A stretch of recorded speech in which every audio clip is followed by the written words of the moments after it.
Hey BookTube, it's Sarah, and I am going to do a Friday Reads today. Just going to go over the books that I read, what I'm reading, what I plan on reading. Here we go. So, week before last, I want to say around like September 3rd, I finished the 5th season by N.K. Jemisin. This is not my first N.K. Jemisin book. I actually read How Long to Black Future Month, like back in 2019, 2018 sometime, and it was an anthology that I thought was just okay. I think I gave it 3 stars, but the 5th season, which is the first novel I read by N.K. Jemisin, was brilliant, absolutely brilliant. A lot of you already know about the storyline. It's, science fiction, black characters. It deals with these people called origines who have the power to conjure up these earthquake-like shakes that happen every 5th season, because they have seasons where they live. And I felt like the first time I read it, I was so engrossed in the story and just taken with how well it was told and how much I liked it. But I also felt like I was missing some things. Like there were some things that maybe I didn't pick up on all the way. So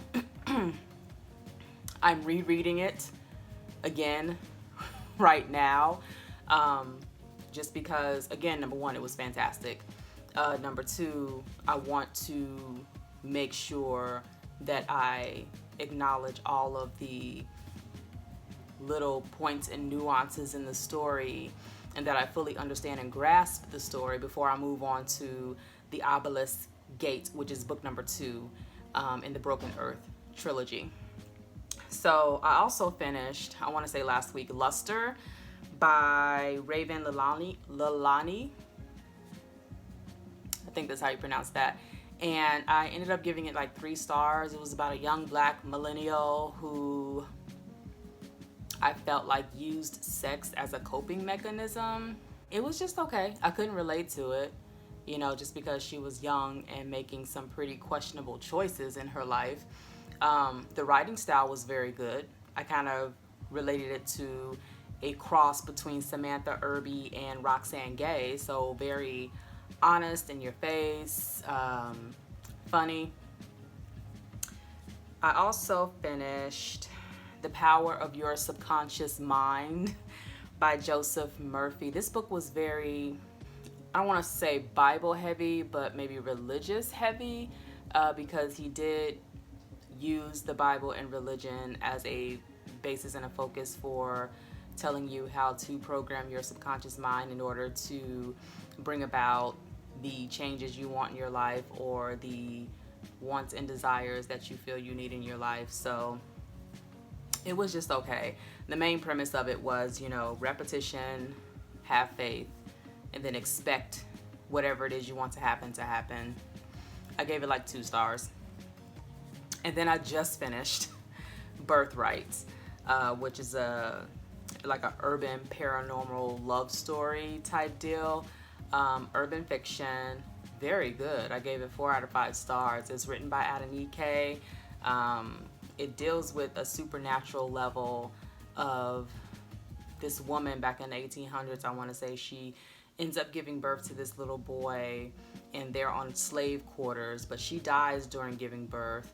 And somehow that relates to present day, when the main character, Medallion, gives birth to her son. The son she gives birth to happens to be the same son this woman back in the 1800s gave birth to, and there's drama in Medallion's marriage because she's cheating on her husband with her husband's co-worker, and the baby, she doesn't know who the baby belongs to. Like, it's a bunch of drama. It was a bunch of mess, but it was a good story otherwise. I mean, I enjoyed it. What I'm currently reading, I am buddy reading again with my friend Zoo's Book Corner. Her channel will be linked below. We are reading a classic, Anna Karenina. And it's like a soap opera to me, but the main premise of the story is Anna Karenina is having an affair on her husband with this character named Vronsky, and just the tumultuous drama that she's going through in her head and in her personal life with that. And then there's some other side stories that are going on as well. But I think that's the main gist of it. Extremely long book. So far, so good. I think right now I would probably give it 3 stars, and I'm only probably about 35 to 40% through with the book. Another book that I am buddy reading currently right now with my sister is